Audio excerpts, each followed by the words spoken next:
বলেন যালিকাল কিতাব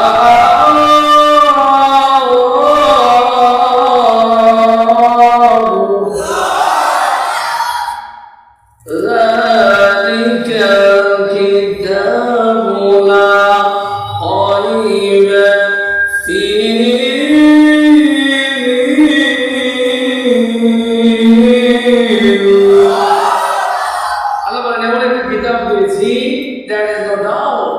যে কিতাবের মধ্যে কোনো সন্দেহ নাই, নির্ভেজাল কিতাব দিয়েছেন কে? ওই কিতাব থেকে আজকে তেলাওয়াত করেছি আমি, ওই কিতাব থেকে কথা বলবো ইনশাআল্লাহ।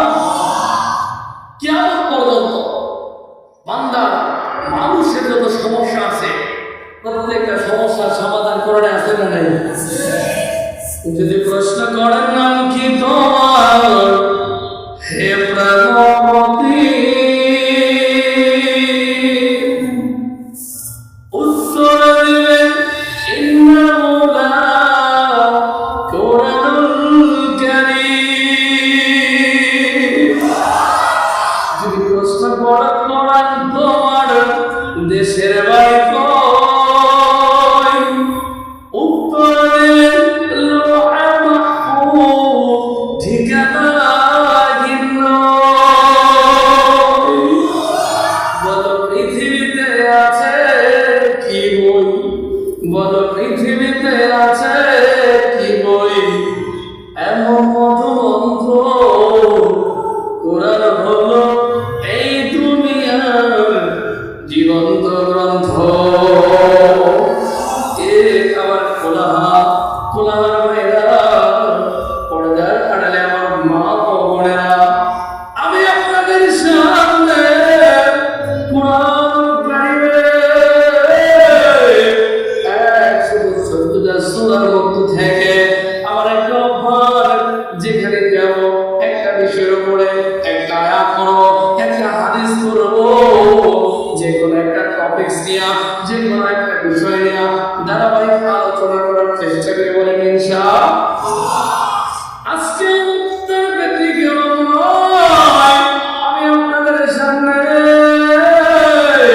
কোরআনুল কারীমের 114টা সূরার মধ্য থেকে কোরআনুল কারীমের 3 নম্বর সূরা, যে সূরার মধ্যে রব্বে কাবা আয়াত দিয়েছে মোট 200। জোরে বলেন না কত? এই কোরআনুল কারীমের এই সূরার স্থান হলো 3 নম্বরে। আয়াত পড়ে তেলাওয়াত করেছি কোরআনুল কারীমের সূরা আল ইমরানের 190 নম্বর আয়াতে কারিমা। আমার ভাইরা, আমার আল্লাহ তাআলা এই কোরআনটা এমনি এমনি নাযিল করে নাই, একদিন নয়, এক বছরে নয়। রব্বে কাবা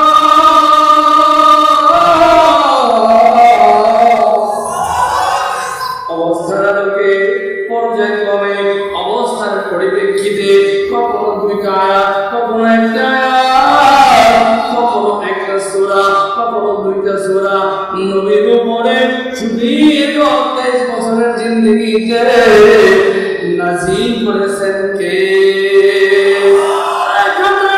মুসলমান, আমি যে আয়াতে কারিমা তেলাওয়াত করেছি, মালিক কান্দা বলে ইন্না ফি খালকিস সামা, অন্যদিকে থাকি নাই। কোরআন থেকে ডাইরেক্ট আলোচনা, দুনিয়ার কোনো মানুষের কথা না, দুনিয়ার কোনো ব্যক্তির কথা হবে না, শুধু কোরআন থেকে কথা বললে খুশি হবেন কে? যে আয়াত কারিমা তেলাওয়াত করেছি বাবা, আমার আল্লাহ বলে ইন্না ফি খালকিস সামাওয়াতি ওয়াল আরদি ওয়া ইখতিলাফিল লাইলি ওয়ান নাহার লাআয়াতিন লিউলিল আলবাব। মালিক কাছে বলে আপনাদের কাছে জানতে চাই, আসমান বানাইছেন কে? জমিন বানাইছেন কে? আল্লাহ বলে আসমান এবং জমিনের সৃষ্টিতে রাত এবং দিনের যে পরিবর্তন হয়, হে আমার ভাইয়েরা, গত কয়েক মাস আগে, 3 থেকে 4 মাস আগে মাগরিবের নামাজ পড়েছি আমরা 7টায়। এখন 2-3 মাসের ব্যবধানে মাগরিবের নামাজ পড়তেছি 5:30টায়। আপনাদের কাছে জানতে চাই, দিন জানে রাতের মধ্যে প্রবেশ করাইছেন কে? জোরে বলেন না কে? ওই জন্য দেখো রাত্রি বেলা, ও দেখো প্রভাত বেলা, দিন বইয়েরা হয় গগনেতে, চলছে তারা নিজ কক্ষপথে, লাগছে না ধাক্কা কার সাথে, কে হইতো তা পারিবে না। চক্ষু জুড়িয়ে যায়, ক্ষুদ্র হইত করেছেন সবই, যেন করিও উপাসনা। ক্ষুদ্র হইত করেছেন সবই, যেন করিও উপাসনা। এ আমার ঘাটালের মুসলমান,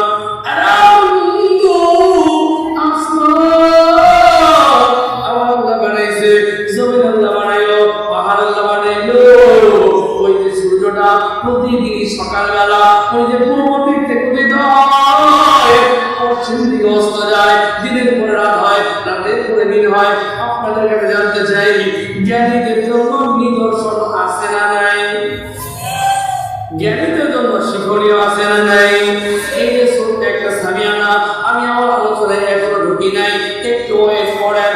এই যে আপনারা গোলাবাসী অনেকগুলো মানুষ মিলিয়া 1 মাস যাবত চেষ্টা করিয়া এই যে একটা সামিয়ানা বানাইলেন, এই সামিয়ানা বানাইতে বাস লাগলো, রশি লাগলো, আমার এই ভাই জানার জন্য সাবল লাগছে, এই সাবলটা দিয়া খুন্তি করার জন্য মানুষ লাগলো, আমার ভাইরা সামিয়ানার জন্য কাপড় লাগলো, ছোট্ট একটা সামিয়ানা, এই সামিয়ানা নিচে 1 থেকে 2,000 মানুষ বসতে পারবে। এটা বন্ধু 1 থেকে 2,000 মানুষের বসার জন্য সামিয়ানা বানাইতে রশি লাগলো, বাঁশ লাগলো, কাপড় লাগলো, লাইট লাগলো, এত কিছু একা বাবার ভাই নাই, মানুষ জাতি জাতি দিয়ে লাগাইছে। আপনাদের কাছে জানতে চাই, ছোট্ট একটা সামিয়ানা বানাইতে এত কিছু যদি লেগে থাকে, তাহলে ওই আসমান কি এমনি এমনি হয়েছে? কথা কয় না, আসমান কি এমনি এমনি হয়েছে? আসমান কি এমনি এমনি হয়েছে? জোরে বলেন। আচ্ছা এখন আলোকে ক্লিয়ার না? বক্সে সেখানে ভালো কিছু না? আলহামদুলিল্লাহ করবে, শোনা যায়? আচ্ছা আপনাদের কাছে প্রশ্ন, এই সামিয়ানা বানাইলেন, ছোট্ট একটা সামিয়ানা, এই সামিয়ানা বানাইতে এত কিছু লাগছে, তাহলে ওই বিশাল আসমান এমনি এমনি হয়েছে? জোরে কয় না?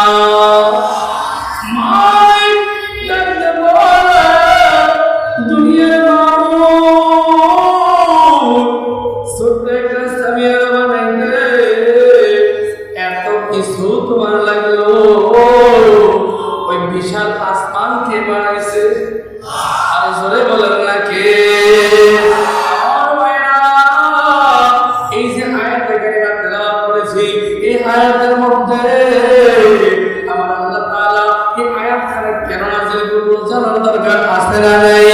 বিশ্বনবী মক্কার জমিনে নবীর প্রভাব যখন বিস্তার হয়ে যায়, আবু বকর সাহেবা কাফের বেঈমানদের মধ্যে তারা ক্ষোভের সৃষ্টি হয়, রাগের সৃষ্টি হয়, মুহাম্মদকে ঠেকানো যায় না, মুহাম্মদকে ফিরানো যায় না, কি করা যায় কি করা যায়, মুহাম্মদকে তো ফিরাইতে হবে। তারা সিদ্ধান্ত নেয় যে মুহাম্মদ ভাতিজা নিজের নবী দাবি করে, আমরা মুহাম্মদ ভাতিজার একটু পরীক্ষা করব। এই কোলার মুসলমান, এই আমার ঘাটাইলের মুসলমান, আমার নবীর পরীক্ষা পাস করবে না ফেল করবে? সবাই বলেন পাস করবে না ফেল করবে? লম্বা ইতিহাস, লম্বা ইতিহাসের দিকে আমি গেলাম না। আমার ভাইরা, আমার বন্ধুগণ, মক্কার কুরাইশরা ইহুদীদের কাছ থেকে রিপোর্ট নিল, খ্রিস্টানদের কাছ থেকে রিপোর্ট নিয়ে তারা চলে গেল বিশ্ব নবীর দরবারে। আমার নবীর কাছে যাইয়া নবীজি বসা ছিল সাফা পর্বতের সাথে হেলান দিয়ে বসা। হে আমার ভাইরা, আমার বাবাজিরা গো, সাফা পর্বতের সাথে নবীজি বসে আছে, নবীর পাশে সাহাবায়ে কেরাম বসা, আবু জেহেল সাহেবা, কাফেররা, মক্কার লিডাররা একত্রিত হইয়া আমার নবীর সামনে আসিয়া প্রশ্ন করে, ভাতিজা হে মুহাম্মদ, তোমার কাছে জানতে চাই, তুমি তো নবী হয়েছো, তুমি তো রাসূল হয়েছো, আমরা জানতে চাই নবী হওয়ার জন্য তো মুজিজা লাগবে, তুমি বলো বলো তোমার কি মুজিজা আছে? গভীর মনোযোগ, দুনিয়ার কোনো মানুষের কথা না, আমার নবী রাহমাতুল আলামিনের কথা। নবীজি ডাকতে বলে, এই কুরাইশরা, আমি যদি আমার মুজিজা তোমাদের সামনে প্রকাশ করতে পারি, তোমরা কাফেররা কি করবা? মক্কার কাফেররা ডেকে ডেকে বলে, তোমরা যদি তোমার মুজিজা দেখাইতে পারো, আমরা কাফেররা তোমার হাতে কালিমা পড়ে মুসলমান হইব। নবীজি খুশি হয়ে গেছে যে কাফেরদের দাঁড়ে দাঁড়ে বারে বারে ঘরে ঘরে কালিমার দাওয়াত দিয়ে নবী যায়, কাফেররা কালিমা পড়ে না। আজকে নিজে থেকে আসছে, নবীকে প্রশ্ন করে, হে ভাতিজা মুহাম্মদ, তুমি নবী হয়েছো, নবী হওয়ার জন্য মুজিজা লাগবে। তোমার পূর্বে নবী ছিল ঈসা, তোমার পূর্বে নবী ছিল মূসা, প্রত্যেকটা নবীর মুজিজা ছিল, তোমার মুজিজা দেখে আমরা জানতে চাই। বিশ্ব নবী প্রশ্ন ছুড়ে দেয়, মক্কার কাফেররা শোনো, কুরাইশরা শোনো, চাচা আপনি শুনেন, আমি যদি আমার মুজিজা আপনাদেরকে দেখাইতে পারি, আপনারা কি করবেন? কাফেররা বলে, আমরা আপনার হাতে কালিমা পড়ে মুসলমান হয়ে যাব। আর জোরে বলেন, কি পড়বে? কালিমা পড়ে মুসলমান। ভালো করে বুঝবেন, নবীজি খুশি হয়ে গেছেন, আমার নবী তো রাহমাতুল লিল। আচ্ছা বলেন তো, নবী যদি, যেই নবী আকাশের চাঁদকে আঙ্গুল ইশারা দ্বিখণ্ডিত করতে পারে, আপনারা বলেন ওই নবী চাইলে আমার আল্লাহ পাহাড়টা সোনা বানাইতে দেরি করবে? জোরে বলেন, দেরি করবে? বিশ্ব নবী রাহমাতুল আলামিন দুইটা হাত মালিকের দরবারে তুলতে যায়। মুসলমান, আমার আল্লাহ তাআলা জিবরাইলকে বলে, জিবরাইল আর দেরি নয়, তাড়াতাড়ি চলে যাও আমার নবীর কাছে। নবীর কাছে যাইয়া বলবা, এ নবী গো, আপনি যেন মালিকের দরবারে হাত না তোলেন, আপনি হাত তুলতে দেরি হবে,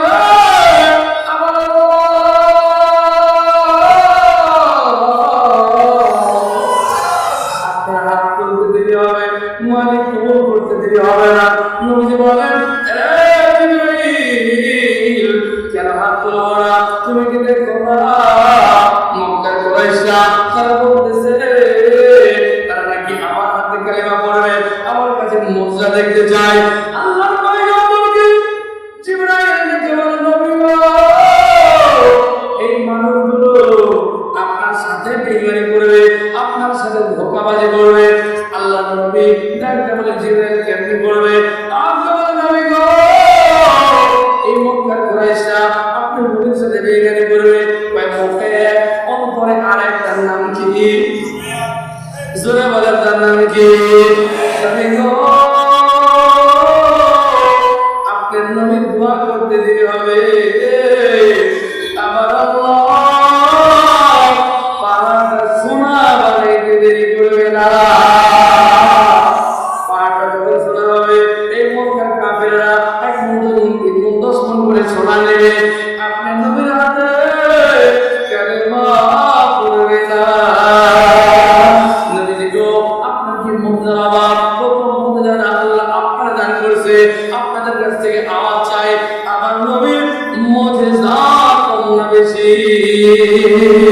হযরত আদম আলাইহিস সালাম থেকে নিয়া বিশ্ব নবী আজ পর্যন্ত যত নবী, যত পয়গম্বর দুনিয়া আগমন করেছে, সমস্ত নবীদের সমস্ত রাসূলদের মুজিজা যদি এক জায়গায় একত্রিত করা হয়, একটা তাকবীর আপনারা দেবেন, আমি যখন দুটো হাত এরকম করব, সমস্ত নবীদের সমস্ত পয়গম্বরদের মুজিজা একত্রিত করলে আমার নবীর মুজিজার সমান হবে না। নবীকে আপনি কি বলে গেছেন? ওই যে খন্দকের ময়দানে আপনার নবী 1000 সাহাবী নিয়ে যুদ্ধের ময়দানে মাটি কাটার কাজ করেছিলেন, তখন কি আমার আল্লাহ আপনার মুজিজা দেখায় নাই? ওয়াজ কিন্তু বলে রাখতে হবে। আমি মাঝে মাঝে প্রশ্ন করব, দেখি আমার কোন শ্রোতা আমার ওয়াজের লাইন মনে রাখতে পারে। ওই দিন জামাল পড়ে গিয়েছি 1 তারিখ, এই ডিসেম্বরে 1 তারিখ জামাল পড়ে গিয়েছি। আমি বলেছিলাম ওয়াজের মাঝখানে হঠাৎ করে প্রশ্ন করব, ওয়াজ আমি কোথায় রাখছি? যে মুসল্লি যে শ্রোতা জানায় বলতে পারবে অথবা সবার আগে বলবে, আমার পক্ষ থেকে উপহার পুরস্কার আছে ইনশাআল্লাহ। সারা বছর আমরা কি বলেন? হ্যাঁ, আজকে পুরস্কার দেব। হঠাৎ করে প্রশ্ন করবো, আজকের আলোচনার মূল বিষয় কাফেররা নবী কি দেখতে চায়? সবাই বলেন কি দেখতে চায়? আল্লাহর পয়গম্বরকে জিবরাইল আলাইহিস নবী, আপনার তো মুজিজার অভাব নাই।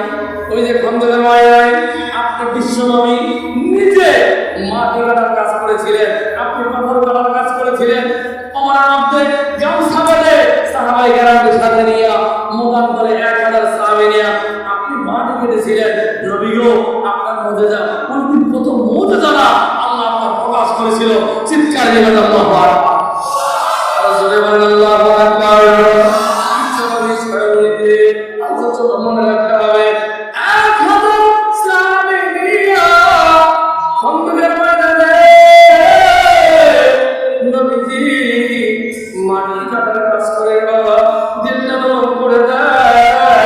আমার নবী মুহাম্মদে যেখানে চোখে একটা পানি আসে কিনা, আল্লাহর পয়গম্বর ওই যুদ্ধের ময়দানে তার মোবারক হাত দিয়া, তার রহমতের হাত দিয়া পাথর কাটার কাজ, মাটি কাটার কাজ করেছিল। সাহাবায়ে কেরাম দেখে হঠাৎ করিয়া আল্লাহর পয়গম্বরের হাতের এই আঙ্গুলটা তাস করে ফেটে যায়, দরদর করে রক্ত পড়তেছে। সাহাবায়ে কেরাম তার নবী আপনার হাত দিয়ে রক্ত পড়তেছে, নবী গো আপনার হাত দিয়ে রক্ত পড়ে আমরা সাহাবারা বরদাস্ত করতে পারি না। ইয়া রাসূলুল্লাহ, ইয়া হাবিবাল্লাহ, একটু অনুমতি দেন, আপনার হাতটা একটু ব্যান্ডেজ করে দেব। রহমাতুল আলামিন বিশ্ব নবী ডাক দেয়, হে আমার সাহাবীরা, হে আলী, হে ওমর, যুদ্ধের ময়দানে মালিককে খুশি করার জন্য আসছি। আঙ্গুল যখন ফেটে গেছে, রক্ত পড়তে দাও, রক্ত পড়তে দাও, রক্ত বন্ধ করবো না। সাহাবীরা রে, কিয়ামতের ময়দানে কঠিন মুসিবতের দিনে আমার গুনাহগার উম্মত যেদিন বিপদে পড়ে যাবে, আমি রহমতের নবী, আমার মায়ের নবী, আমার হাতের রাজা আঙ্গুলের রক্ত ওসিলায় গুনাহগার উম্মতের সুপারিশ করব। বলেন সুবহানাল্লাহ। নবীদের মুজিজা মাটি কাটতেছে সাহাবায়ে কেরাম আল্লাহর পয়গম্বরের সামনে। একদিন, 2 দিন, 3 দিন, 5 দিন চলে গেল। গভীর মনোযোগ, খাবার দানিয়ে আসছে নবীজি, খাবার পুরো ফুরে গেছে। আল্লাহর পয়গম্বর ডাকতে বলেছেন, যুদ্ধের ময়দানে যুদ্ধ করতেছো, একজন সাহাবী দাঁড়ায় গেছে, নবীজি তাকায় দেখে সাহাবীর চোখের নিচে কালো আবরণ, একটা গাল আরেকটা গালের সাথে লেগে গেছে, ঠোঁট দুইটা শুকনো। নবীজি প্রশ্ন করে, দিলের জায়গায় কথা বলে শোনেন, দিল যেন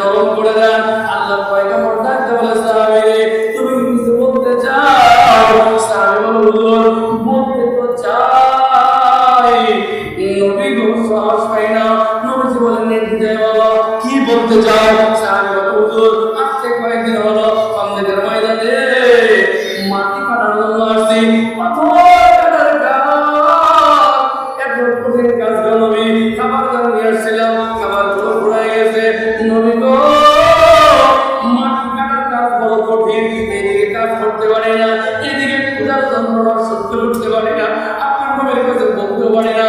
আল্লাহর পয়গম্বর ডাকতে বলে, সাহাবী কতটা ক্ষুধা তোমার লাগছে?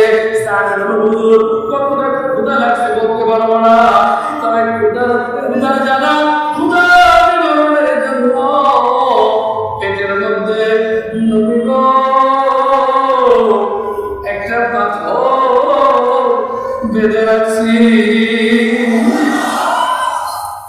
আমার নবী যুদ্ধের ময়দানে 1000 সাহাবী তাকায় দেখে নবীর সাহাবীর সাথে কথা কয়, এরা কত খাবার না পড়ে থেকে রে, কিন্তু এই খাবারটা কত দামি। আজ থেকে 20 থেকে 30 বছর আগে আমাদের গ্রামে এমন ফ্যামিলি ছিল, ঈদের গোশত ছাড়া গোশত খাইতে পারে নাই। কথা বলা ঠিক না ঠিক? জীবন পালন করেছে। সাহাবীদের জীবনে একদিন চুলায় আগুন জ্বলে নাই, 2 দিন চুলায় আগুন জ্বলে নাই। তোমাদেরকে জানাই দেব, বিশ্বনবী ফাতেমার বাড়িতে আসছে। আল্লাহর পয়গম্বর ফাতেমার চেহারা দিকে তাকায়, দেখে ফাতেমার ঠোঁট দুটো শুকনা, গালের সাথে গাল লাগানো। আল্লাহর নবী ফাতেমার জায়গায়, ফাতেমা সকালে কি খাইছো? ফাতেমা সকালে খাই নাই। এর মা দুপুরে কি খাইছো? ফাতেমা বলে দুপুরেও খাই নাই। সকালে খাও নাই, দুপুরেও খাও নাই, রাতে কি খাবা গো মা? ফাতেমা বলে, আব্বা দুপুরে খাই নাই, সকালেও খাই নাই, রাতে কি খাবো এখনো জানি না। আল্লাহ পয়গম্বর বলে, সারাদিন খাও নাই, তারপরেও কেন অভিযোগ দিলা না? ফাতেমা বলে, আব্বা গো আপনি আমার বাবা, আমার স্বামী মালিক, আমার স্বামীর মতো স্বামী হয় না। হাসান হুসাইন নবীর কোলে, হাসান ডান পাশে, হুসাইন বাম পাশে। ডাক্তার বলে, নাতি রে সকালে কি খাইছো? খাই নাই। দুপুরে কি খাইছো? খাই নাই। না যত ক্ষুধা ছিল গো, আপনি নানার চেহারার দিকে তাকিয়েছি, আমাদের ক্ষুধা নিবারণ হয়ে গেছে। ইসলামটা সহজে পাইছি, মূল্যায়ন করি না বাবা। বিশ্বনবীর সামনে হুজুর একটা পাথর পেটের মধ্যে বেঁধে রাখছি। রহমাতুল আলামিন ডাক দেয়, ও আমার সাহাবী শোনো, তোমার পেটের মধ্যে একটা পাথর, তুমি আমার জানাই না। তুমি কি জানো রে, আমি রহমাতুল আলামিন, আমি বিশ্বনবী। আমি যদি মালিকের কাছে বলি রে, মালিক আমার জন্য আসমান থেকে খাবার পাঠাবে। আর জোরে বলেন আল্লাহু আকবার। আমার নবী ডাক দেয়, এ সাহাবী শোনো, আমি রহমাতুল আলামিন, আমি যদি মালিককে বলি, মালিক আমার জন্য জান্নাতে খাবার পাঠাবে, এ সাহাবী তোমার পেটের মধ্যে একটা পাথর বাচ্চা দিনটা নরম করে দেন। নবী ডাকতে বলে, একটা পাথর তোমার পেটে বাঁধা, তুমি আমার জানাইলা। আমি রহমাতুল আলামিন, তুমি কি জানো রে আমি নবীজির কি অবস্থা? সাহাবী শুনো, তোমার পেটে একটা পাথর, 1000 সাহাবী তাকায় দেখে নবীজির সাথে সাহাবী কথা কয়। আল্লাহর পয়গম্বর ডাকতে বলে, ও সাহাবী তোমার পেটের মধ্যে একটা পাথর, তুমি কি জানো আমি রহমতের নবী, আজকে ক্ষুধা নিবারণের জন্য আমার পেটের মধ্যে 2টা পাথর বেঁধে রাখছি।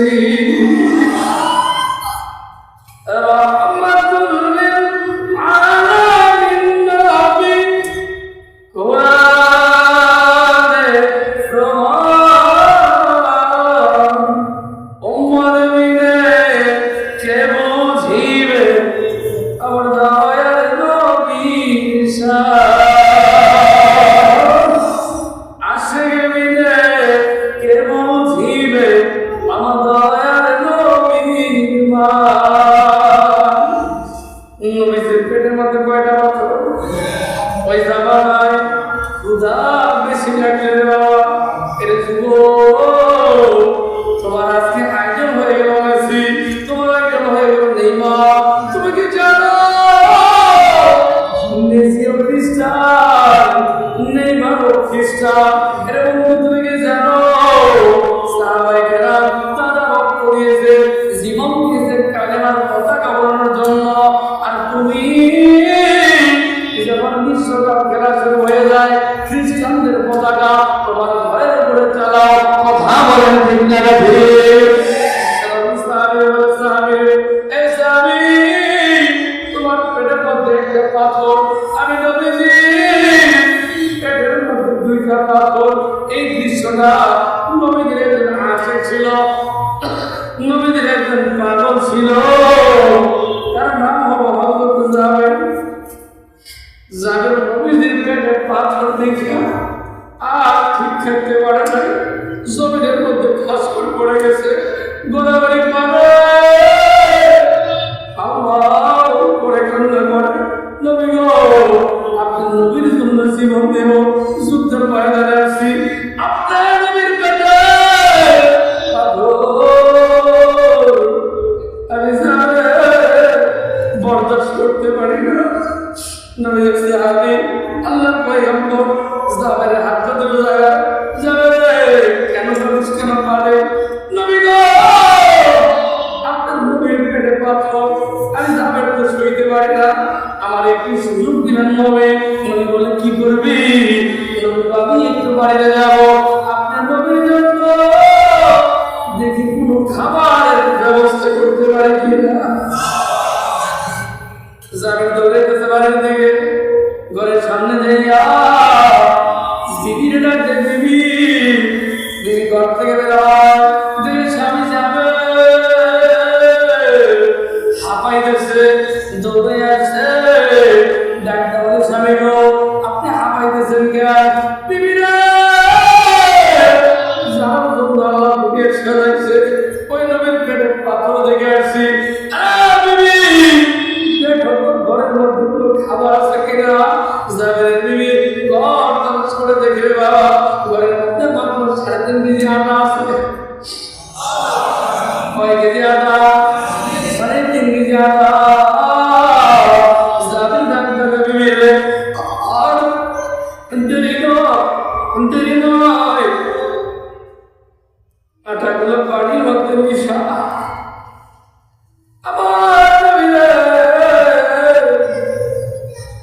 আমি জাবের দাওয়াত করতে চাই। জাবের বিবি বলে স্বামী গো এই আটা রুটি বানাবো, এই শুকনো আটা রুটি নবী খাবে কি দিয়া? জাবের ডাকতে বলে বিবি রে আমাদের একটা ছাগল না আছে, আজকে নবীর জন্য আমি কুরবানি করে দেব।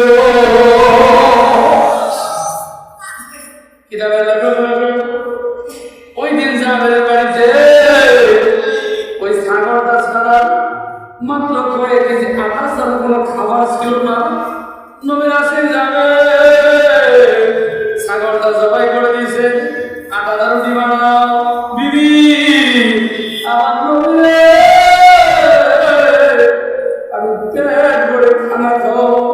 আল্লাহর পয়গম্বরের সাহাবী ছাগলটা জবাই করিয়া গোশতগুলো কাটাকাটি করিয়া বিবির কাছে দিয়া আবার দৌড়ে গেছে নবীজির দরবারে দিকে। অন্ধকার ময়দানে নবীর সামনে যাইয়া নবীজির সালাম দেয়, আসসালামু আলাইকা ইয়া রাসূলুল্লাহ। নবী গো আমার বাড়িতে আপনি নবীর যে মানুষটার পেটে ব্যথা, ওই মানুষটার কেউ যদি খাবার দাওয়াত দেয় লোকটা কি পরিমাণ খুশি হবে। নবীদের মলিন মুখটা হাসি মাখা হয়ে গেছে।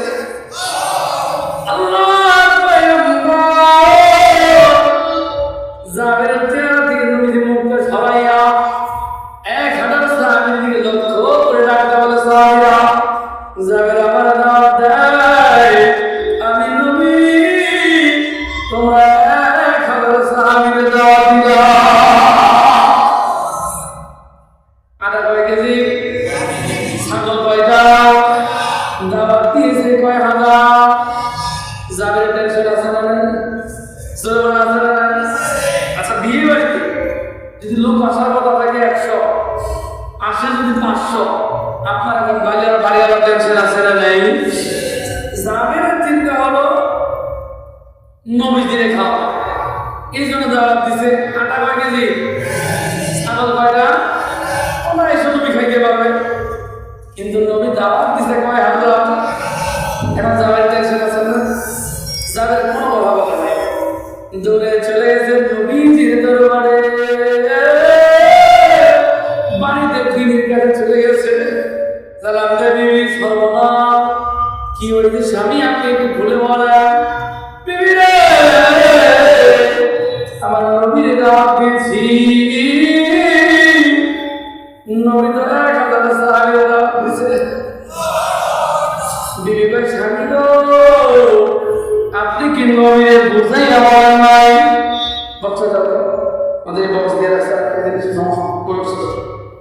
নবী বলে, বিবি বলে স্বামী আপনি কি নবীরে বুঝাই আমার নাই?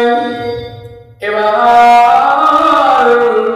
যাবে বলে বিবি রে, নবীরে বলার সুযোগ আমি পাইনি। সুবহানাল্লাহ বলে। বিবি ডাকতে বলে স্বামী, নবী যদি জবাব দিয়ে থাকে ফায়সালা করে সমাধান করবেন কে? আমার আল্লাহ কোরআন কারীমের মধ্যে বলেন, ওয়া মা আরসালনাকা ইল্লা রাহমাতুল লিল আলামিন।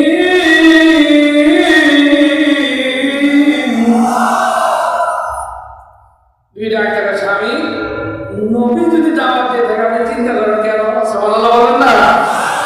আমাদের মা বোনদের একটা ভালো গুণ আছে, কি গুণ জানেন?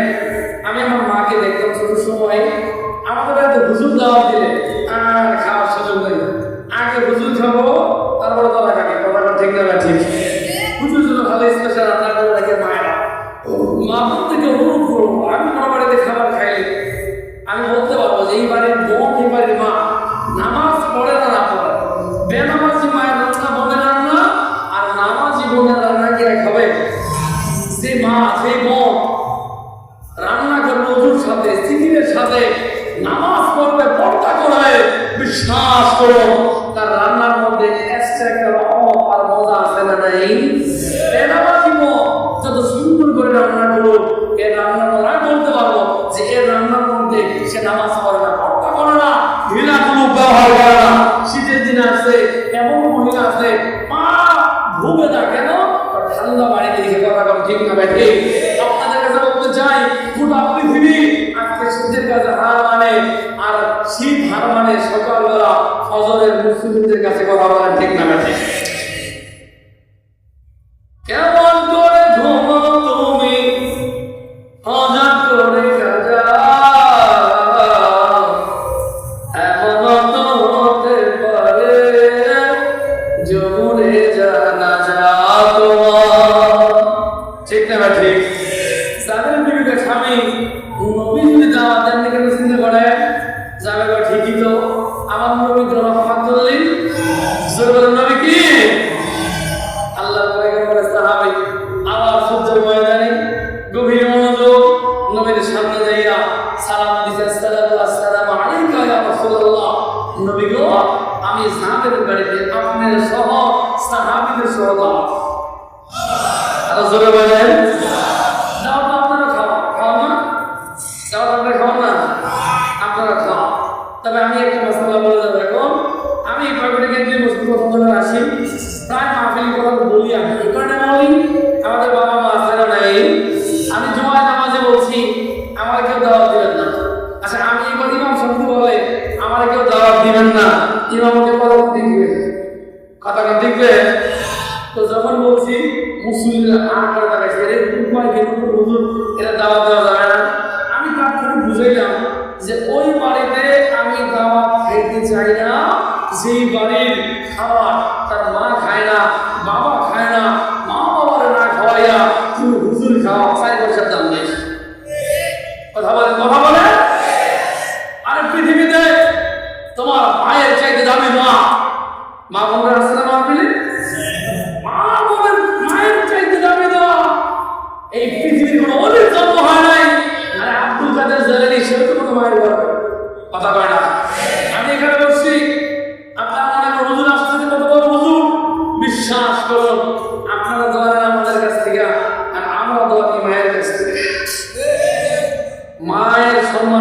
বেশি?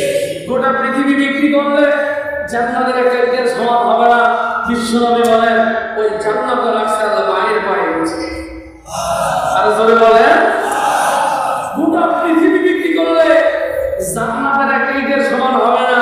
তাহলে ওই জান্নাতটা কত বড়, জান্নাতের দাম কত বড়, আর সেই জান্নাতটা মায়ের পায়ের নিচে রাখছে ওই পা দুটার দাম কত। আল্লাহু আকবার বলেন।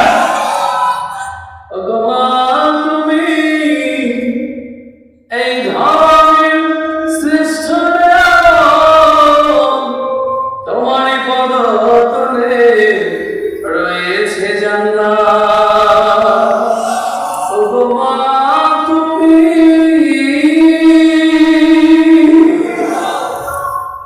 মায়ের কদর করবেন, মায়ের খেদমত করবেন। আমি আপনাদের বলে যাই, দাওয়াত যদি খাওয়াইতে হয়, হুজুর খাওয়াইতে হবে, পিসাব খাওয়াইতে হবে, মাতাব্বরে খাওয়াইতে হবে, চেয়ারম্যানরে খাওয়াইতে হবে, মেম্বারে খাওয়াইতে হবে, আলেমরে খাওয়াইতে হবে, ইমামরে খাওয়াইতে হবে, কোথাও লেখা নাই ওয়াকাদা রাব্বুকা আল্লা তা'বুদু ইল্লা ইয়্যাহু ওয়া বিল ওয়ালিদাইনি ইহসানা। আমার আল্লাহ বলে আল্লাহর ইবাদতের উপরে দুইজন মানুষের কথা বলছে, একটা হলো তোমার মা, আরেকটা হচ্ছে তোমার বাবা। আফসোসের বিষয়, এই দুইটা মানুষ আজকে আমাদের সমাজের সবচেয়ে অবহেলিত। জোরে বলেন, জোরে বলেন। তুমি শাশুড়ি অবহেলা করো, তোমার শাশুড়ি তো এমনি এমনি বৃদ্ধা হয় নাই, তোমার কিছু মন আছে, তোমার চাইতে সুন্দর চেহারা নিয়া, পুত্রবধূ হইয়া, লাল কাপড় পরিয়া এই বাড়িতে বউ হইয়া আসছিল। শাশুড়ির বোঝা মনে হয়, শ্বশুরের বোঝা মনে হয়। ওয়েট করো 10 থেকে 15 বছর, 20 বছর পরে তোমার আল্লাহ শাশুড়ি বানাবে। বিশ্বাস করো, গত কয়েকদিন আগে মাহিন্দাতে যাচ্ছি আমি, আমার এই চাদর পরা ছিল, আমার বিবির কোলে আমার বাবু বলে তুমি একটু কোলে নাও, কোলে নিলাম, বাতাস লাগবে বিদায়, আমার গায়ের চাদর দিয়ে আমার বাবুকে ঢেকে দিলাম।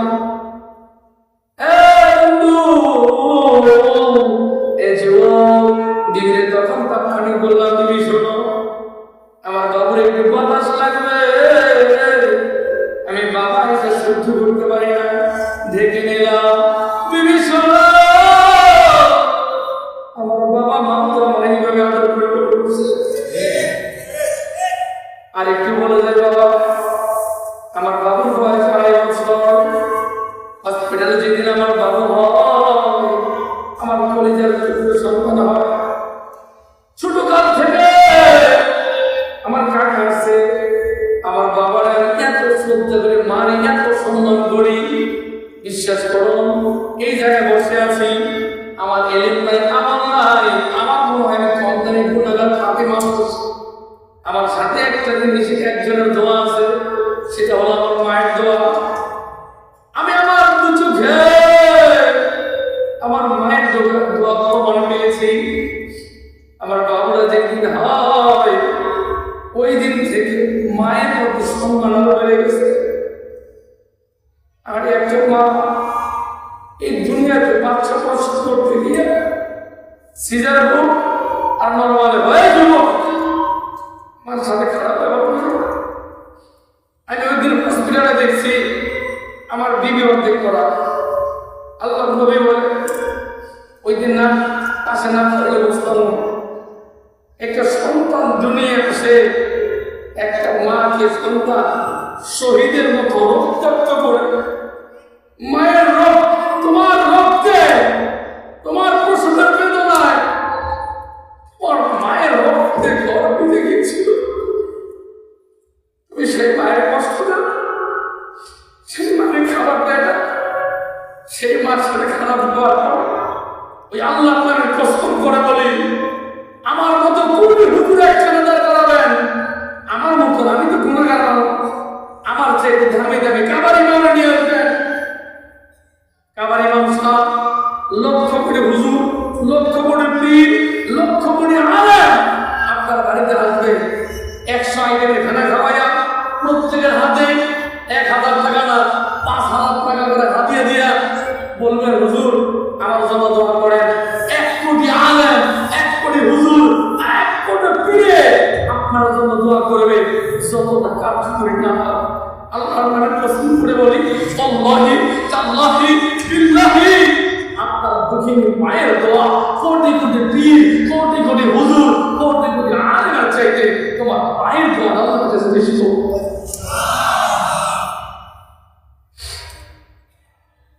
এবার সন্তান আছে আমার আগের মসজিদে, আমার এক মুসলিম বলছিল হুজুর আমার ছেলে ওর শাশুড়ির কাপড় কিনে দিয়ে আসছে ঈদের আগে রাত্রিতে। ঈদে আমার বাড়িতে এসে দুদিন বলতেছে বউ তোমার বাইরে আজকে একটা কাপড় কিনে দিয়ে আসছে। ওই মুসলিম বলতেছিল হুজুর তার চোখের গোড়া পানি, বলতেছে হুজুর ওর শাশুড়ির কাপড় কিনে দিয়ে আসছে, ওর মায়ের জন্য কাপড় আনবে।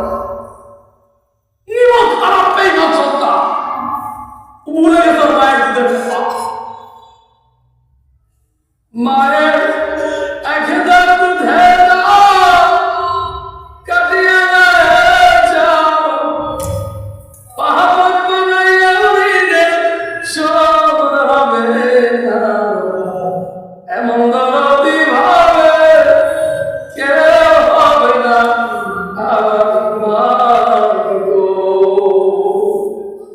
পিতা আনন্দে বাঁধিয়া সাগরে ভাসাইয়া সেই যে চলে গেল ফিরাইল না। মায়ের ধরিয়া তো তোরা কত কষ্ট করে 10 মাস 3 ভরা পেল বেদনা, এমন দরদি ভাবে কেউ হবে না আমার মা।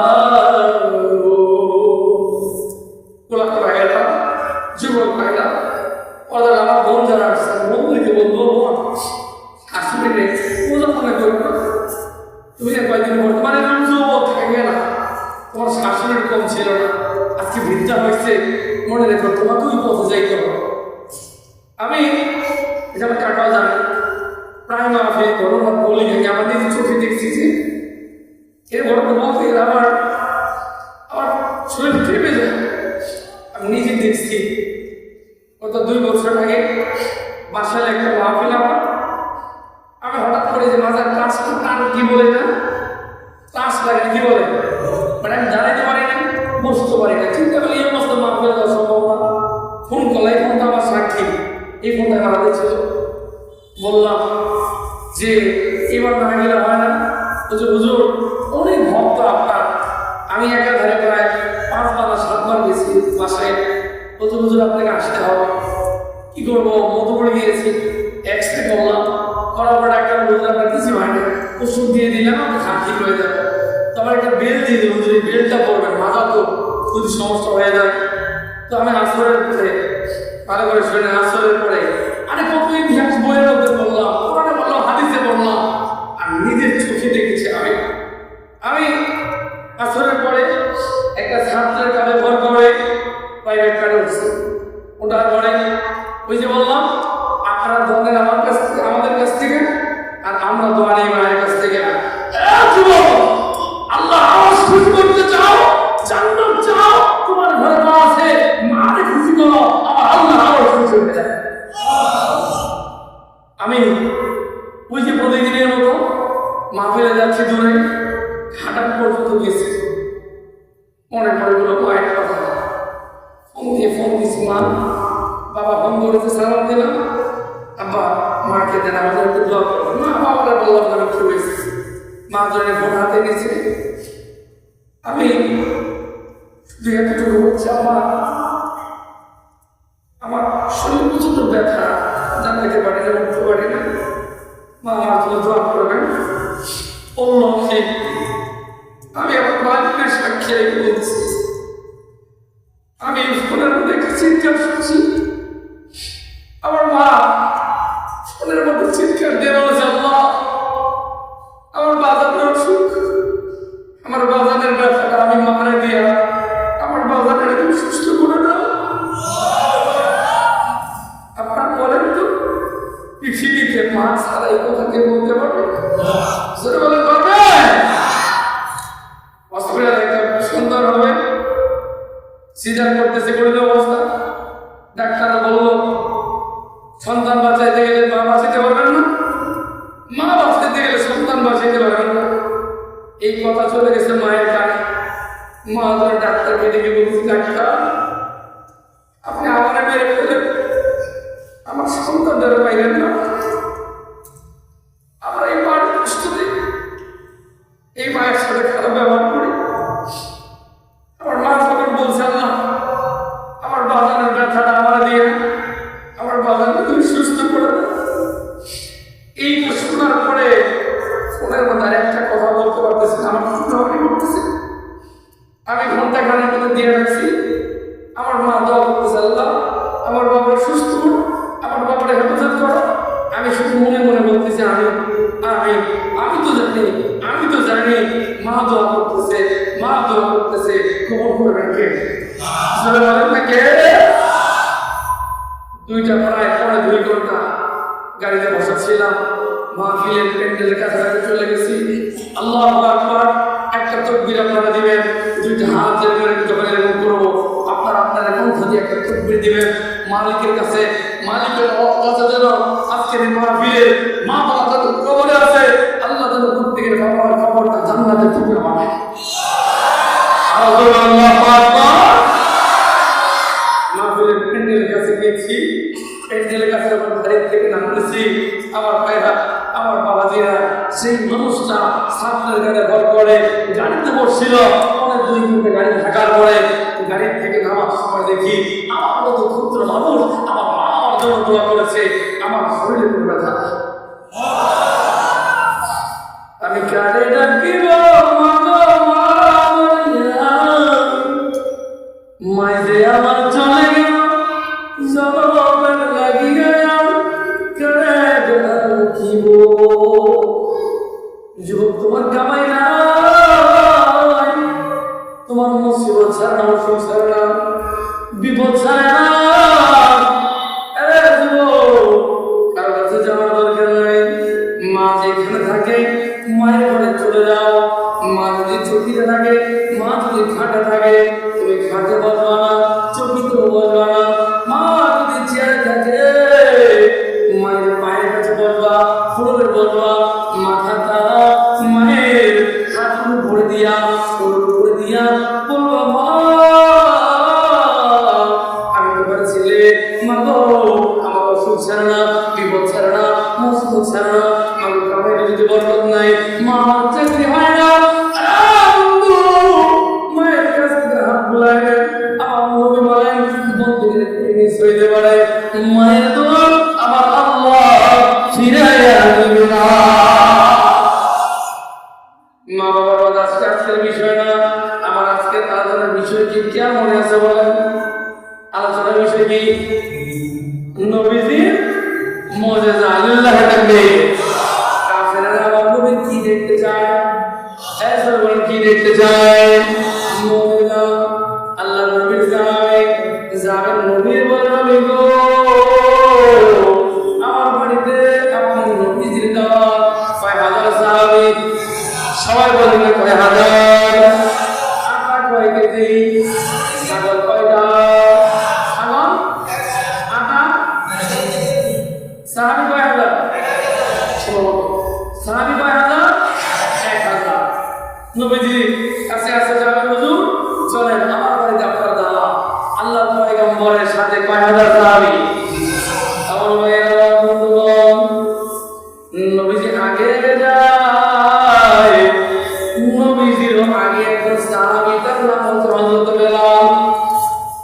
আরে ঘাটের মুসলমান হযরত বেলাল নবীজির আগে আগে হাঁটে। আপনাদেরকে একটা মেসেজ দিয়ে যাই, গত কালকের মাহফিলে বলছি হঠাৎ করে মনে পড়ে গেছে জান্নাতের দরজা, জান্নাতের গেটের মধ্যে একটা ব্যক্তির নাম থাকে, তার নাম হচ্ছে মুহাম্মদ সাল্লাল্লাহু। আমার আল্লাহ বলেছেন জান্নাতের গেটের দরজার সামনে একজন ফেরেশতা, তাকে বলা হয়েছে মুহাম্মদ নামের ব্যক্তিরা না আসার আগ পর্যন্ত জান্নাতের দরজা খুলবি না। আদম থেকে নিয়ে নবী আলাইহিস সালাম পর্যন্ত, কিয়ামত পর্যন্ত যত নবী যত রাসূল আছে সবাই ওয়েট করবে, সবাই সাথে দাঁড়াবে। একজন মানুষের অপেক্ষায়, সেই মানুষটা হলো নবী মুহাম্মদ, যার জন্য জান্নাতের গেট খোলা হবে। আশ্চর্যের বিষয় হলো নবীর আগে হযরত বেলাল জান্নাতে প্রবেশ করবে। ওয়াজ মনে রাখেন, নবীর আগে কে জান্নাতে যাবে? কথা বল কে? ওয়াজটা করব সবার শেষে ইনশাআল্লাহ। 1000 সাহাবী নবীকে নিয়ে যায় জাবেরের বাড়িতে। জাবের কাঁদতে বলে, নবী গো আপনারা আসতে থাকেন, আমি চলে গেলাম। জাবের চলে যায়। নবীজি 1000 সাহাবী নিয়ে জাবেরের বাড়িতে হাঁটি হাঁটি পা করে আসতেছে। নবীজি মদিনার সব বাড়িতে তাকায়, কোন বাড়ির উপরে আসমান বরাবর, সব বাড়ির উপরে আসমান থেকে বাড়ির উপরে ফাঁকা জায়গা, আসমান দেখা যায়, কিন্তু জাবেরের বাড়ির উপরে নবীজি তাকায় দেখে দিলটা একটু নরম করা যায় নবীর জন্য। নবীর মুহাম্মদের দিল লাগায় কথা বলে শুনে যান, বিশ্বনবী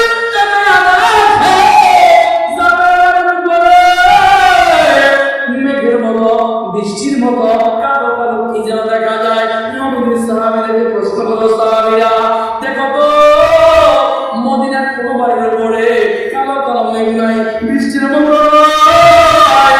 এই সাহাবীরা বলো, জাবেরের বাড়ির উপরে কালো কালো মেঘের মতো কি দেখা যায়? সাহাবায়ে কেরাম বলে, আল্লাহ এবং আল্লাহর রাসূল ভালো জানে, আল্লাহ আল্লাহ রাসূল ভালো জানে। নবীজি ডাকতে বলে, আমি যখন দুইটা হাত এরকম করবো, এমন একটা তাকবীর আরেকটা তাকবীর চাই, আরশ মহল্লায় যেন চলে যায়। আল্লাহ নবী ডাকতে বলে, আরে ও আমার সাহাবীরা শুনো, মদিনায় কোন বাড়ির উপরে কালো কালো মেঘের মতো, বৃষ্টির মতো নয়, কিন্তু জাবেরের বাড়ির উপরে ওই যে দেখতেছো মেঘের মতো বৃষ্টির মতো দেখা যায়। ও সাহাবীরা শোনো, আমরা যাইতেছি 1000, আমার আল্লাহ পাকে 70,000 রহমতের ফেরেশতা জাবেরের বাড়ির উপরে। কয় হাজার? সাহাবী কয় হাজার? ছাগল কয়টা? আটা কয় কেজি?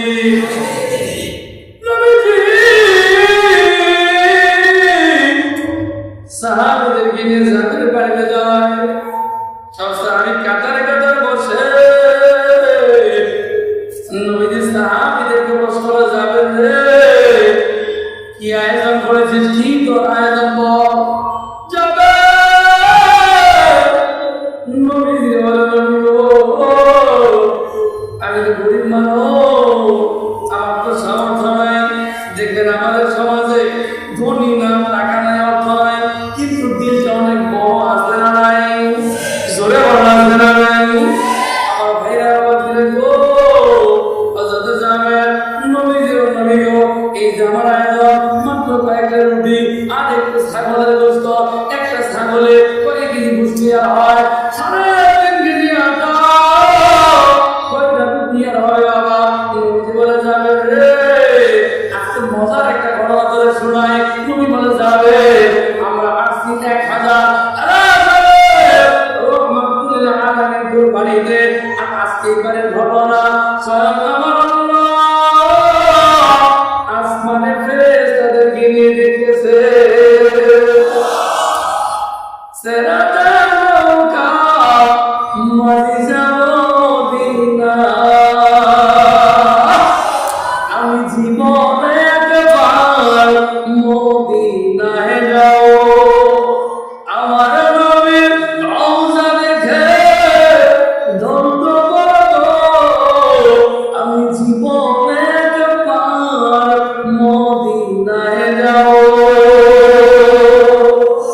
মদিনায় যারা যাইতেছে আপনি আল্লাহ দেখান, লিল্লাহি তাকবীর, আয় তাকবীর, আল কোরআনের আলো, আয় তাকবীর।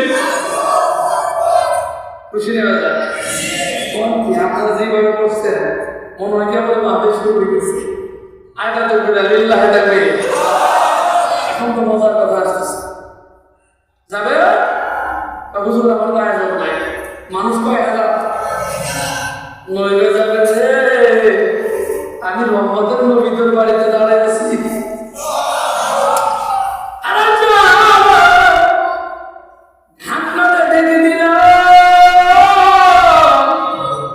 আমি নদীর পর প্রতি ভূত ট্যাগের মধ্যে দিয়ে দিছি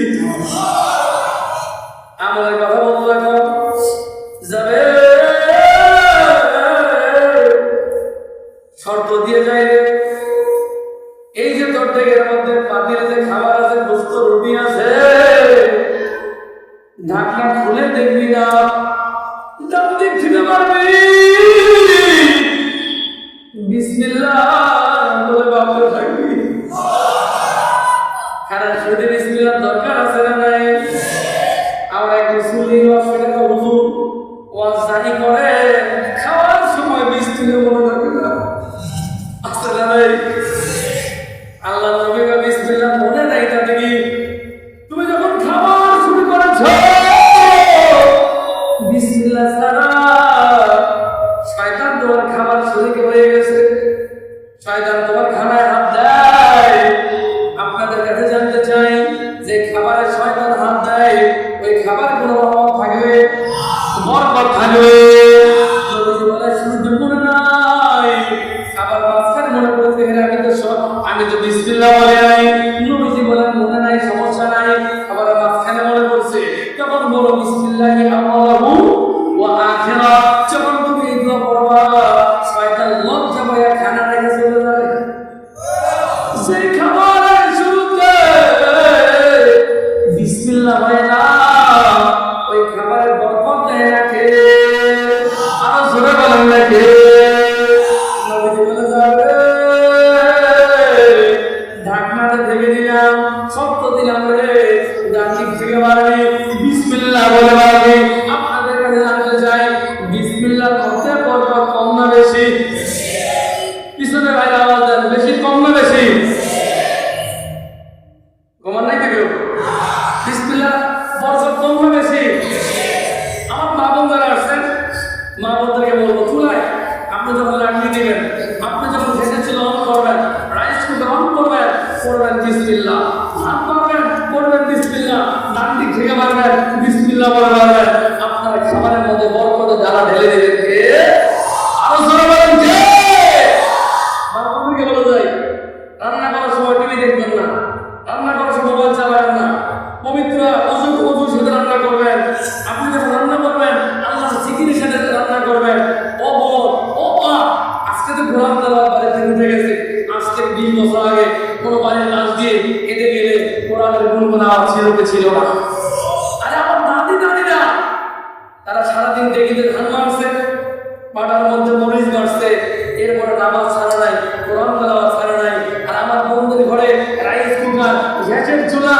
সব আছে কিন্তু কোরআনের তেলাওয়াত তুই যে বিয়ের সময় থেকে গেছিস না আপনি কোরআন পড়াবেন তাহলে ওই বক্তব্য শিখছি ওই তুলি শেষ কথা কোন ঠিক না ঠিক কোরআন পড়া আমার মায়া এইদিকে যাইতেছি না নেক্সট টাইম যদি কোনদিন আসি একটা আলোচনা দিবেন হুজুর বাবা মায়ের আর নারীদের করণীয় কি এই বিষয়ে কথা বলবো ইনশাআল্লাহ আজকের আলোচনার বিষয় এটা না তবে একটা আমার আমাদের মা বন্ধু দিয়ে যায় ঘরের মধ্যে যদি শান্তি চান ঘরের মধ্যে রহমত চান রোগ বালাই দূর করতে চান আপনারা যাদের ঘরের মধ্যে অভাব ছাড়া না অসুখ ছাড়া না বিপদ মুসিবত ছাড়া না ওই ঘরে যদি শান্তি চান দুইটা আমল দিয়ে যাবো এক নম্বর আমল হলো ওই ঘরের লোকগুলো সালামের প্রচলন শুরু করে দেবে স্বামী স্ত্রীকে সালাম দেবে স্ত্রী স্বামীকে সালাম দেবে কয়জনে দেয় স্বামী স্ত্রীর প্লেট হবে একটা স্বামী স্ত্রীর গ্লাস হবে একটা স্বামী স্ত্রী ঘুমাবে এক বালিশে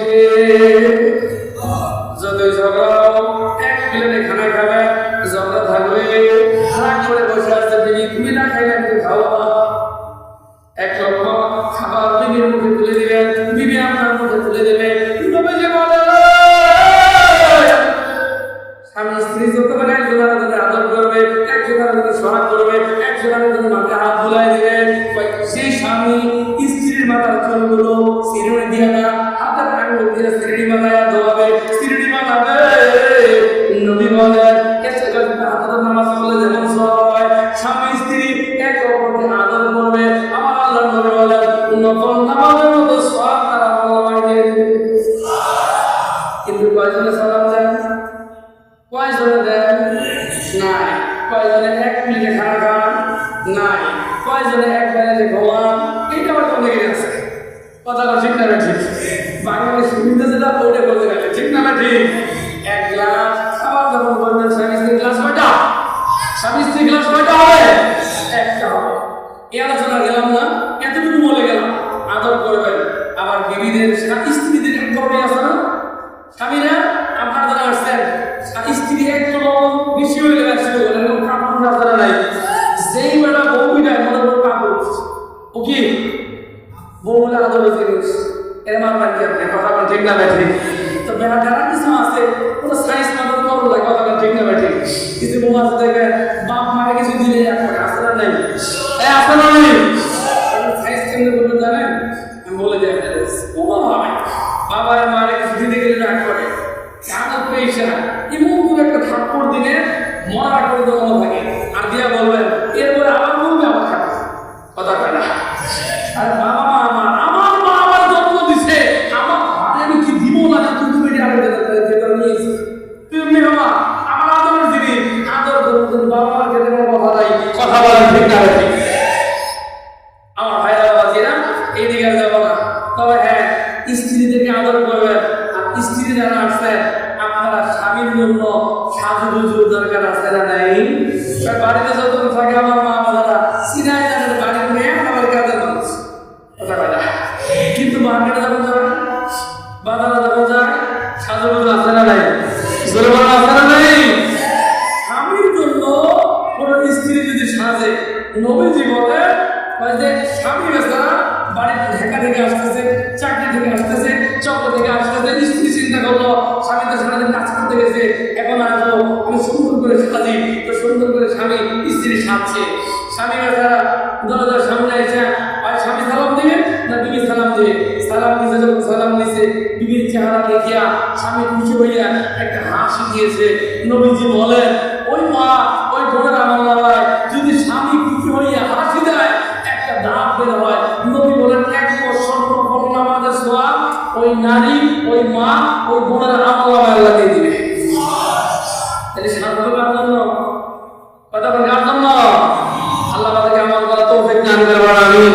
আলোচনার বিষয়টা না মাঝখান থেকে কাজ দিয়ে গেলাম, আমার সময় বেশি নাই, 11-12 নেওয়ার সময় একটা তাকবীর লিল্লাহি তাকবীর বলতেছিলাম। বিসমিল্লাহর মধ্যে বরকত আছে না নাই?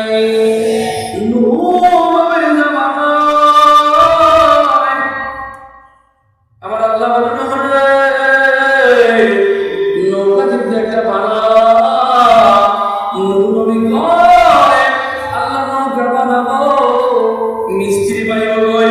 আল্লাহ বলে একটু হাত সামনে আগা, মিস্ত্রি একটা পাইয়া যাইবি। মজা আলোচনা হযরত নূহ আলাইহিস সালাম হাঁটি হাঁটি পাপা করে হাঁটতেছে, একটা মিস্ত্রি পাইল। কষ্ট করলো মিস্ত্রি, এরকম লম্বা একটা নৌকা এরকম চওড়া আমার একটা নৌকা বানাই দিবা, তোমার মজুরি কত দেওয়া লাগবে? মিস্ত্রি ডাকতে বলে মজুরি আমার দেওয়া লাগবে না। নূহ আলাইহিস সালাম এমন মিস্ত্রি তো দরকার, তাহলে আপনি কি নেবেন? কিনলে খাবার আমার দেওয়া লাগবে না। নূহ আলাইহিস সালাম বলতে আনওয়ালা কি দেওয়া লাগবে? মিস্ত্রি কয় সকালবেলা আমারে হালকা নাস্তা দিলে চলবে। আরো জোরে বলেন। নূহ আলাইহিস সালাম বলে ওই যে বিসমিল্লাহর কথাটা বলতে একটু বলে যায়, নূহ বুঝে যায়। এখন বলেন না আপনার হালকা নাস্তার পরিমাণটা কি? মিস্ত্রি ডাকতে বলে আমার হালকা নাস্তা 1200 রুটি দিলে চলবে। কয়শো? জোরে কর কয়শো? নূহ আলাইহিস সালাম কয় মজুরি দিলে এটা ভালো ছিল। কয়শো চাইছে? ওই যে ভাইকাতে চাকরি হতো তো ভাইকাতে চাকরি দিয়ে বলছে ভাই তোমার চাকরি হয়ে গেছে, তোমার চাকরি হয়ে গেছে কিন্তু সাথে মিষ্টি হওয়া লাগবে। এখন তাদের কাম হয়েছে মিষ্টির কয় টাকা লাগবে? 10 কেজি মিষ্টি দেবো কয় টাকা? মিষ্টি কি মিষ্টি আমি কয় টাকা লাগবে কর খুব বেশি না 7 লাখ দিয়েছে মিষ্টির জন্য কয় লাখ চাইছে তো বেচারা আক্ষেপ করে বলছিল হ্যাঁ মিষ্টি খাইতে যদি 7 লাখ লাগে ভাগ্যিস সে আমার কাছে ধীরে খেতে চায় কথা ঠিক না ভাই আমার ভাইরা নূহ আলাইহিস সালাম কয় যে মজুরি দিলে ভালো ছিল সকালবেলা হালকা নাস্তা চাইছে কয়শো রুটি ওই মিস্ত্রির বয়স ওই জামানায় তার বয়স ছিল 3500 বছর চিৎকার দিয়ে বলে সুবহানাল্লাহ নূহ আলাইহিস সালাম আল্লাহর কালাম এমন মিস্ত্রি পাঠাইলা মিস্ত্রি রুটি চাইলাম সব আর আল্লাহ কালাম বলে 1200 রুটি দিতে হবে না মাত্র 3টা রুটি তুমি তার জন্য বানাবা নূহ নবী আল্লাহ চাইলো 1200 তুমি বললা মাত্র 3টা ডাক্তার মিস্ত্রির সামনে 3টা রুটি দিয়া 2টা আমল দিবা 1 নম্বরে সেই জন্য 2টা হাত সুন্দর করে ধুয়ে নেয় 2 নম্বর সে যেন বিসমিল্লাহ বলে খাওয়া শুরু করে আল্লাহু আকবার বলেন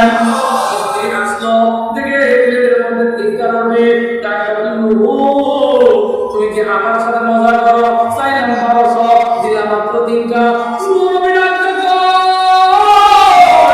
মিস্ত্রি রে 3টা কেন 1200 কেন 12,000 লাগলো পাঠাবেন কে আগে তো 3টা শেষ করে এবার মিস্ত্রি স্মুথ বলো খোয়াইতেছে জানলাম রুটি কিন্তু লাগলো 1200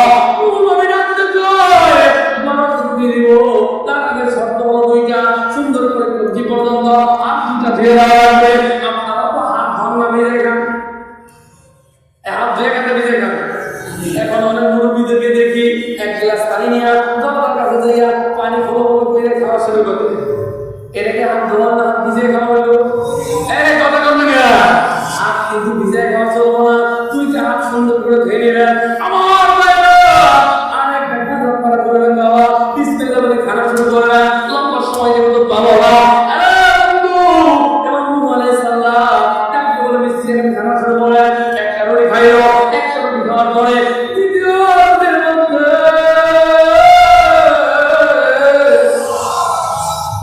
দ্বিতীয় রুটির মধ্যে হাত দেয় 1টা রুটি খায় কয়টা 1টা রুটি খাওয়ার পরে মিষ্টি আর খাইতে পারে না চোখ দিয়ে পানি পড়তেছে কাঁদতে বলে নোরা 3,500 বয়সে কত খাবার খাইলাম 1টা রুটি আবার একদিনে হয় নাই 1টা গরু আমি একদিনে 3বার খাই ফেলছি নোরা 1200 রুটি দিয়া সকালে হালকা নাস্তা করতাম আজকে এমন খাবার খাওয়াইলি যে খাবারের মধ্যে 1টা রুটি খাইলাম 1টা রুটি খাওয়ার পরে 3,500 বছরে খাবারের মজা বলিয়া এত মজার খাবার জীবনে খাই না বাড়িতে কয় হাজার চাই আটা কয় কেজি ছাগল কয়টা আমার ভাইয়েরা নবীদের মধ্যে বলবো তার আগে মসজিদের মাহফিল কিসের মাহফিল একটা মানুষও উঠবেন না আমাদের করি ওদের সময় একটা মানুষ উঠবেন নাই মসজিদের জন্য ভালো শুনবেন কথা শুনবেন না ছাগল কয়টা ছাগল নবীজি কয় ঢাকাতে থেকে দিলাম সাহাবীরা প্রত্যেকটা প্লেটে 5টা করে দিবা 1 প্লেট করে গোশত দিবা আল্লাহু আকবার যারা গরিব মানুষ ধনী মানুষ কিতাবের লেখক লেখে ওই দিন যাবের ঘরে 3.5 কেজি আটা আর একটা ছাগল ছাড়া কিছুই ছিল না নবীর প্রেমে নবীর মুহাব্বতে যা ছিল সব দিয়ে দিয়েছে আমার আল্লাহ বলে ইন্নাল্লাহা আশতারা মিনাল মুমিনিনা আনফুসাহুম ওয়া আমওয়ালাহুম বিআন্না লাহুমুল জান্নাহ জান্নাত পেতে যাও 2টা জিনিস আমরা দিয়ে দাও একটা হলো তোমার জান আরেকটা হলো তোমার মাল সেই দিকে যারা জান এবং মাল আমি মালিকের দিয়ে দিবে আমি মালিকের জান্নাত দিয়ে দিব আর সুবহানাল্লাহ